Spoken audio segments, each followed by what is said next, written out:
les épaules sur Jésus. Dans le disciple-là, il y a l'obéissance.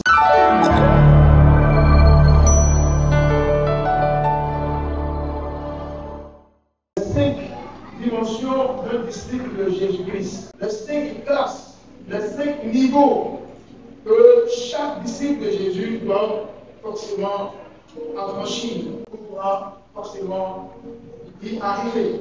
Gloire à Dieu. Nous entrons dans la parole de Dieu. Nous sommes dans le livre de Matthieu chapitre 4, à partir du 16e verset. Ce que nous venons de lire est en train de nous montrer comment quelqu'un peut devenir disciple de Jésus. Et nous avons lu dans le livre de Matthieu chapitre 4, verset 16 à 22. Et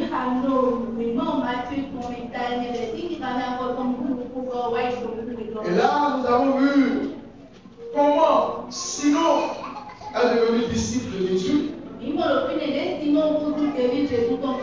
Comment André est devenu disciple de Jésus. Et comment Jacques et Jean sont devenus disciples de Jésus.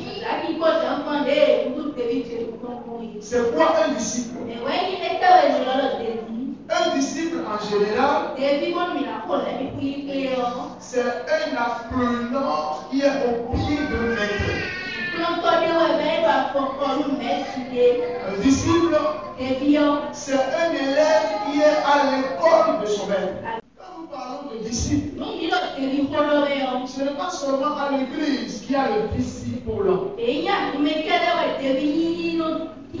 Même à l'école, nous avons les disciples d'une série donnée. Nous avons les disciples d'un enseignant, les disciples d'un professeur, tous ceux qui viennent écouter un professeur, par exemple en soutenance et autres.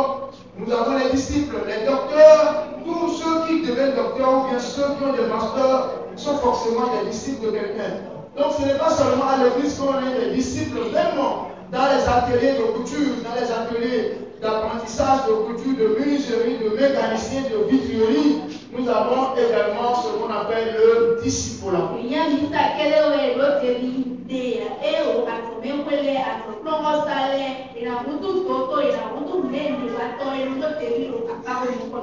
Celui qui te donne la main dans quelque chose, celui qui te montre le chemin, celui qui te forme, même dans les éminents, il y a des disciples. À tous les niveaux, tel que Dieu a organisé la création, il y a des disciples à tous les niveaux. Celui qui te donne la compétence par rapport à quelque chose est ton maître et toi, tu es son élève et tu es à l'école de celui-là.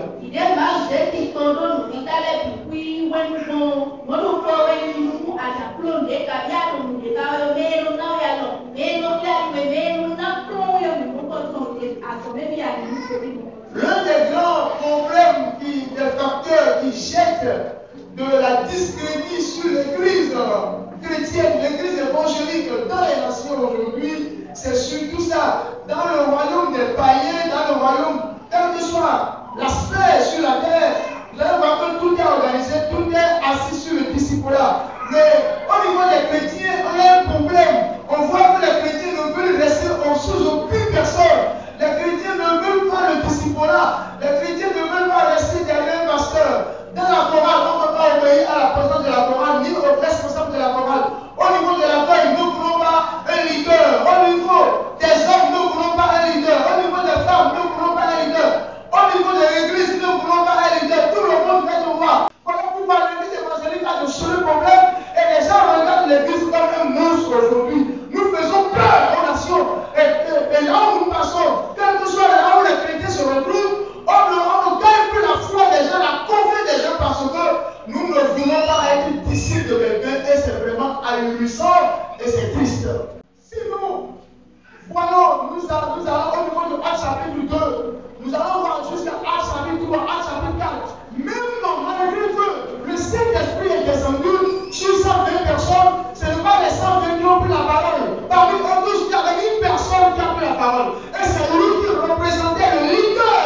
Malgré que le Saint-Esprit était descendu, c'est Pierre qui a pris la parole. Et c'est sur lui que Jésus a parti sur l'église. Et nous oublions, après on vient accuser l'église, pour dire qu'on me critique, Toi le chrétien, écoutez, moi je dis toujours, quand on dit qu'on parle de faux pasteurs, tout le monde a des faux chrétiens. C'est là où les faux chrétiens qui ont un faux pasteur. J'ai bien aimé, il n'y a pas de faux pasteur.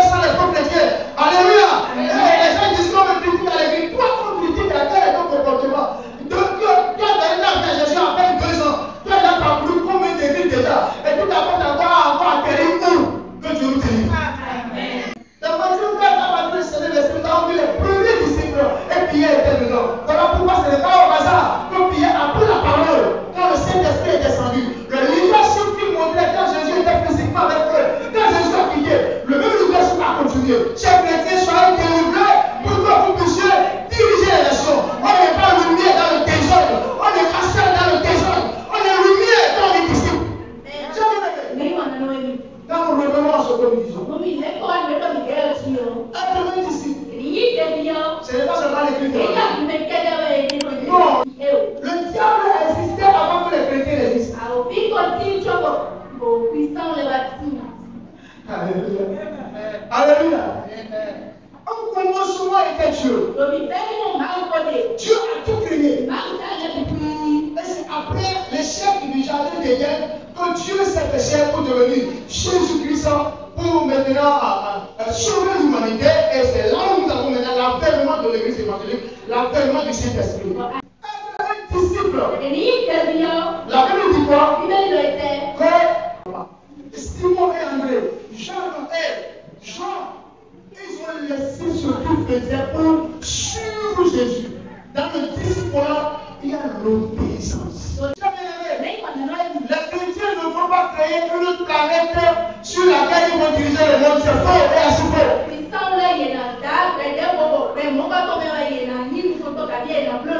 Donc vous ne voulez pas. Vous allez collaborer avec ceux que vous appelez païens.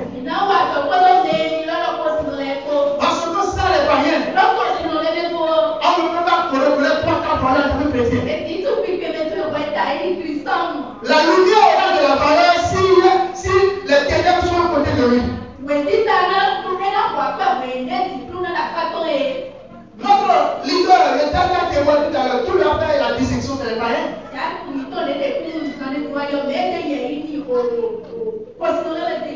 Et l'autorité lui a dit non, on ne dit pas ceci, dit merci telle chose. On est en train de lui montrer le disciple là, même dans la parole.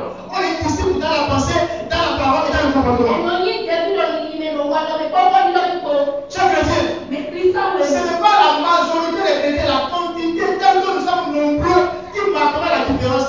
On peut être peu en quantité et nous allons marquer la différence. Chers bien-aimés, la position de l'élévation n'appartient pas à tout le monde. L'élévation appartient à une seule personne. Quand Dieu te lève, tout le monde viendra. Chers bien-aimés, là où tu es, même si tu n'es pas nombreux, même si on n'est pas nombreux, si tu pratiques le disciple là, Dieu peut te lever. Et quand l'élévation peut faire parler de toi jusqu'à l'éternité au nom de Jésus. Jésus-Christ est la lumière. Et la Bible dit, quand il a visité cette nation qui a été citée dans ce que nous avons lu,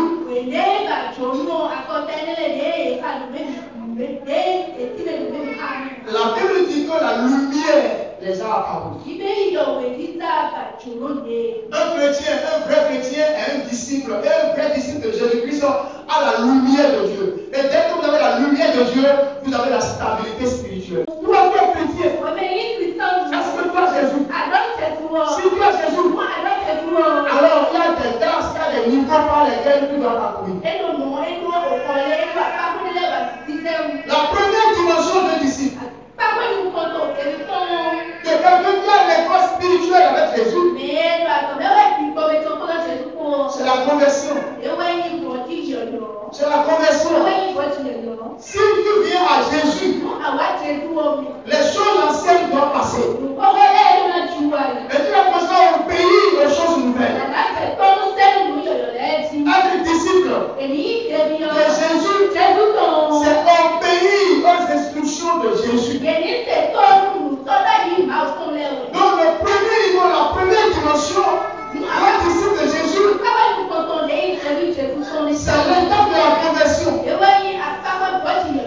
qui consiste à tourner tout aux anciens caractères, aux anciennes pratiques mauvaises de sa vie pour maintenant acquérir de nouveaux caractères qui sont le caractère de Dieu, qui émanent des attributs de Dieu. La Bible dit que Simon, qui est encore appelé Pierre, et André, quand Jésus l'a dit, suivez-moi, ils vont le laisser. Dis à quelqu'un, ils vont laisser la vie des rampus.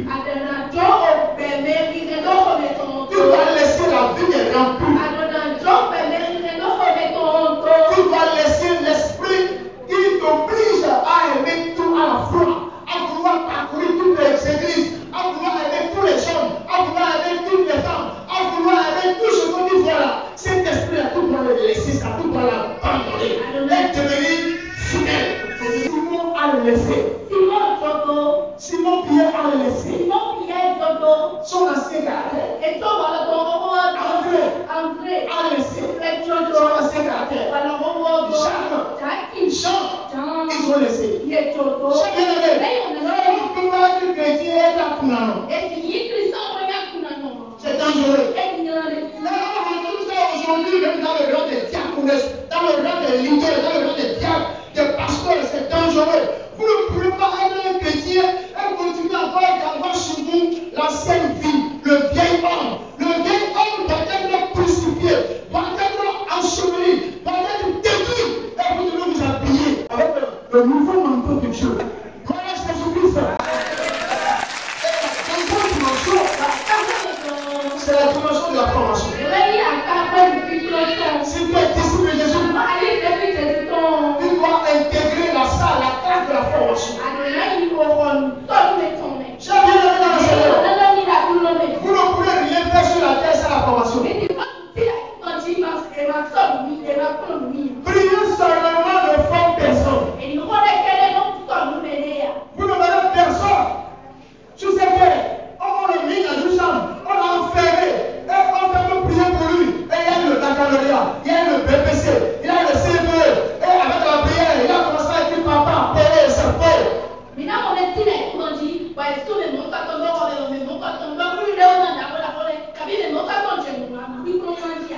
chrétiens aujourd'hui mettent tout sur la prière.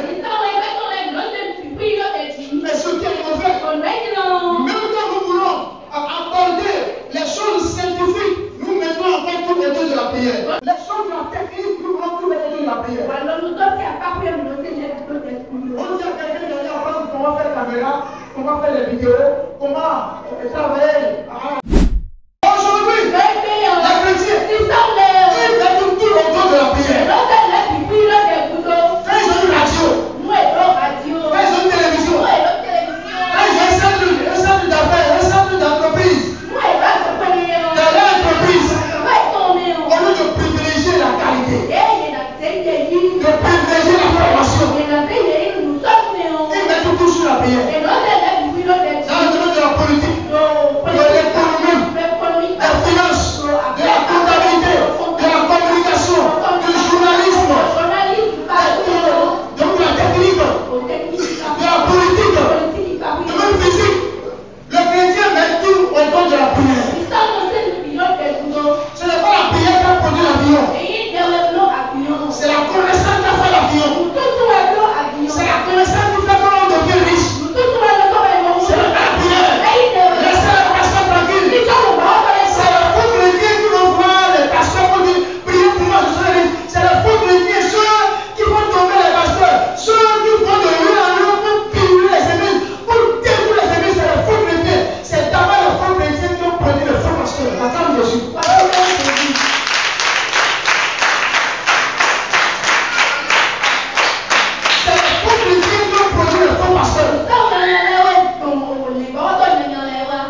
Aujourd'hui, il faut que tu sois délivré.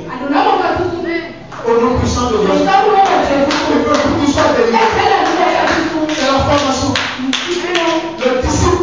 Un bon disciple. C'est quelqu'un qui se laisse former. Et quand on te forme, tu deviens équipé. Et quand tu es équipé, tu deviens compétent. Tu sais là où mettre ton pied. Là où mettre le pied gauche, le pied droit. Quoi faire? Comment faire? Et où le faire? Et tu deviens esclave. Je vois ton enfant aller à l'école de l'espérance cette année. Au nom puissant de Jésus. La troisième dimension, où un chrétien qui est un disciple de Jésus, c'est le renoncement. Ah oui, c'est le renoncement. Un bon disciple de Jésus va tuer le moi qui est en lui. Le moi produit les dons et l'ordonne. Quand on est chrétien, on va crucifier ce moi-là. C'est parce qu'au moment où il s'agit de prier contre les sorciers, que les chrétiens frappent, on prie au feu, fire. Et on oublie que Jésus-Christ est en soi.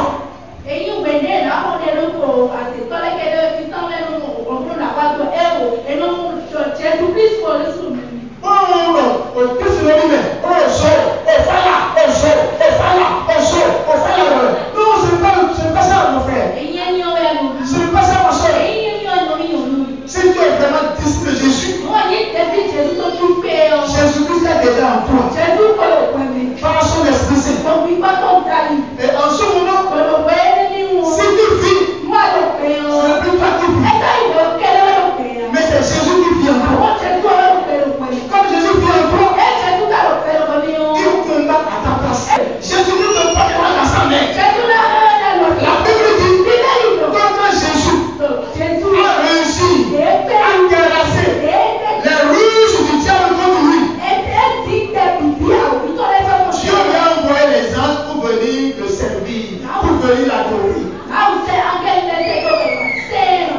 Un chrétien qui est un disciple, quand il atteint la classe du renoncement, sa force devient la force de Dieu. Les combats qu'il a deviennent les combats de Dieu. Dieu combat pour lui. Et lui ne combat pas. Il dans la prière, il se laisse seulement à Dieu. Il remplit de formalités pour montrer à Dieu qu'il est là. Et Jésus combat pour lui. Le ciel combat pour lui. La terre combat pour lui. Ah oui, cher bien-aimé, toi qui m'écoutes, si pendant ce message, si tu étais peut-être en première année, dans la première dimension, je t'invite à venir maintenant dans la troisième, dans la dimension. La classe, la dimension où Jésus combat pour soi. Et toi, cette année, tu vas passer en classe supérieure. Tu vas passer dans la dimension supérieure. Avec Jésus-Christ. Au nom puissant de Jésus. Cher bien-aimé, ce n'est pas avec toi que les gens vont toujours ouvrir les églises. Ce n'est pas avec toi que les gens vont toujours ouvrir les églises. Il y a beaucoup de personnes qui ouvrent les églises. Et toi, tu peux être le pasteur. Beaucoup de personnes ouvrent l'église à cause de l'argent. Parce qu'ils ne veulent rien faire. Ils n'ont aucune formation. Donc ils voient savoir la Bible, ils vont sur Internet, ils voient des versets bibliques, et ça finit, ils crient fort. Oh Jésus, feu. Et après, il n'y a aucun changement. Après, c'est les églises. Et on savonne les églises qui sont sur la voie de Dieu, là-bas, les savonne.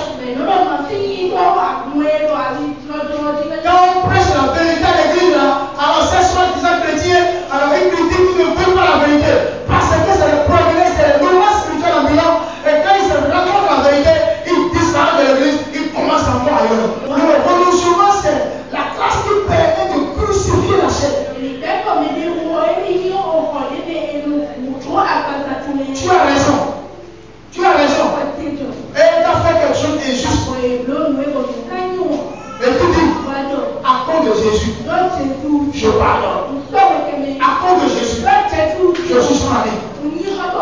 Jésus, je lui donne l'argent. À cause de Jésus, je fais telle chose. Quand c'est Jésus qui a dit ça, je le fais. C'est ça qu'on appelle le renoncement. Mais toi, tout ce que tu as dit, mais tu dis, c'est à moi ils ont fait ça. Je vais leur montrer que c'est nous. Tu connais la mort? Tu connais les minutes qui suivent la qui poussera? Tu connais les minutes qui suivent la qui poussera? Tu connais là où tu veux aller? Tu connais tout déjà?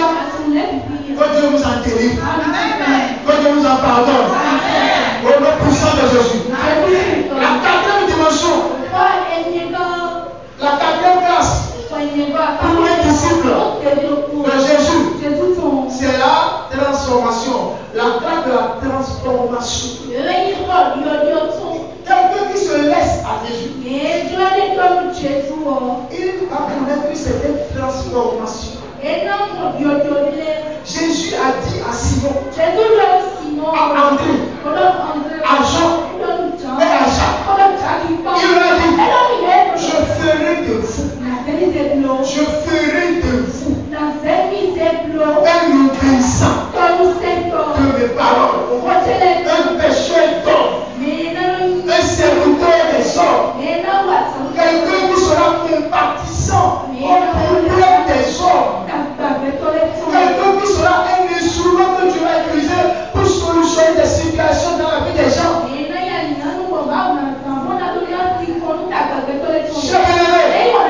Quelqu'un qui vit sur la terre. Et lui reconnaît que la gestion de son problème à lui seul.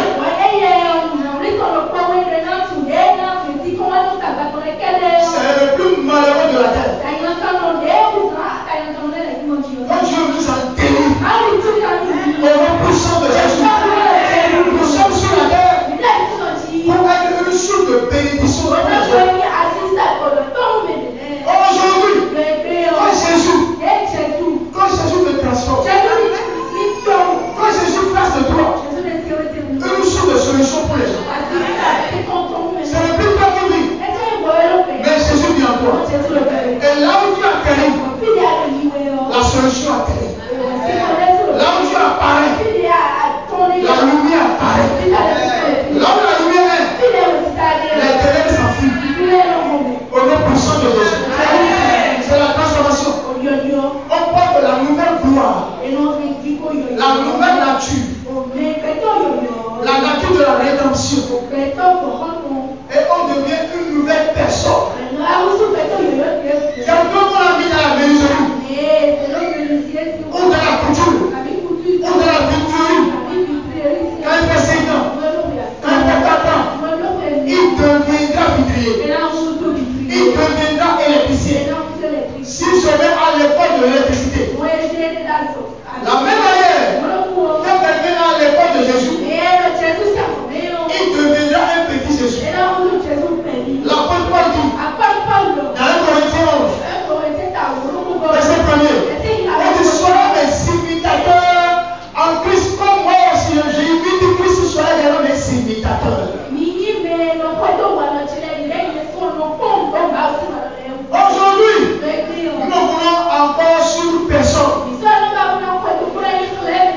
Nous pensons que nous connaissons tout. Et quand nous quittons l'église, c'est le païen qui nous dirige. C'est une malédiction. Je prie pour toi. À partir d'aujourd'hui, là où Dieu t'a passé, quand Dieu t'aide, a commencé par briller, a commencé par briller. Pour que toi aussi,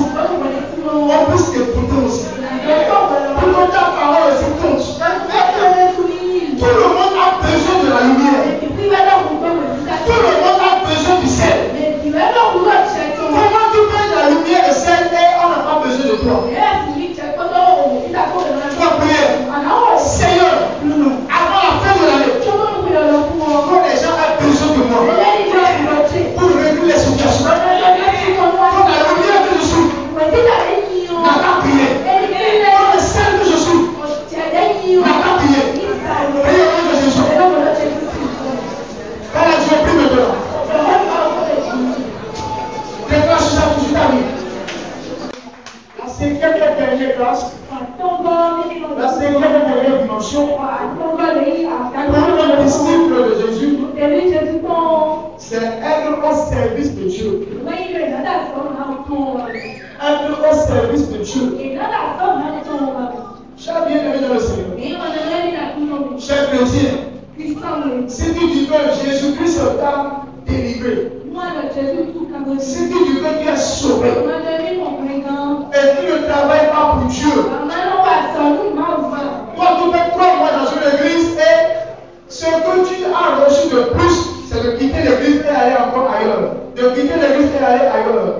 C'est malheureux.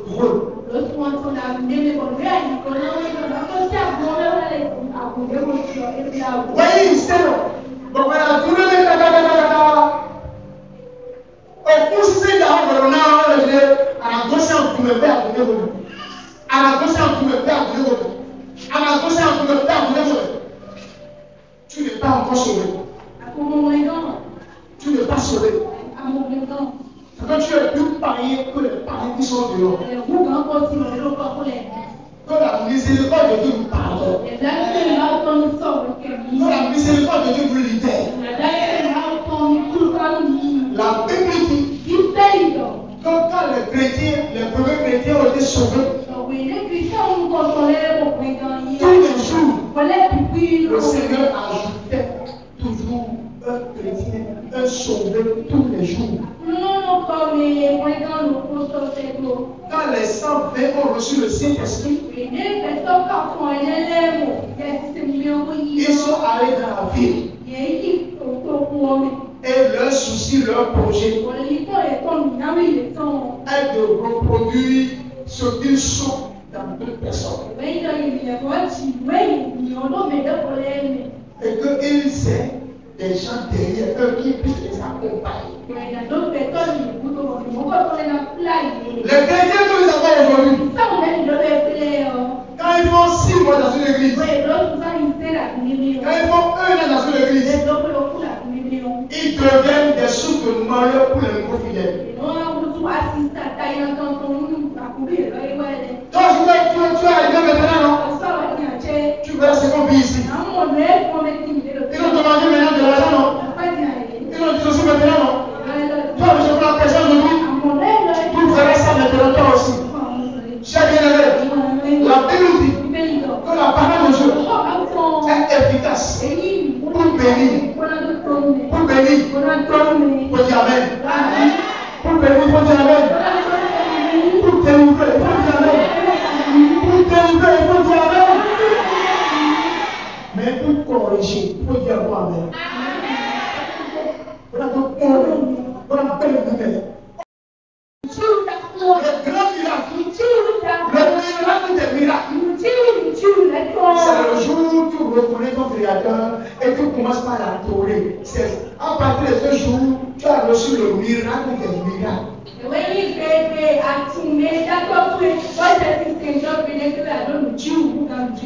Parce que avec l'adoration, tu es en intimité avec Dieu.